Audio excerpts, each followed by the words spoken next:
working on an exterior sounding assessment. A sounding assessment is basically a survey of an exterior of a building.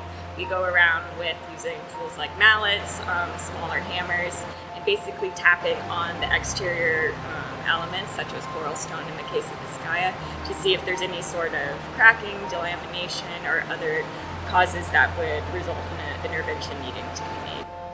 Vizcaya is over 100 years old. It has beautiful coral stone features, and we're just kind of doing a checkup to make sure everything's in good shape and will last for years to come. Most of the areas that we're finding that do have problems are actually areas that were intervened maybe in the 80s or the 90s with material that wasn't quite compatible with the historic material. So we ended up actually fixing more repairs than original material itself.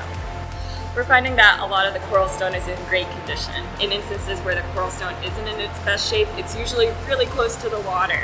You have the ocean spray, salts, winds, and damages from past hurricanes that maybe weren't an issue before, but upon closer inspection needed a little bit of extra care. So we live in a tropical environment, and there's many beautiful plants around Vizcaya. Sometimes they tend to grow on the building in the little crevices of the coral stone.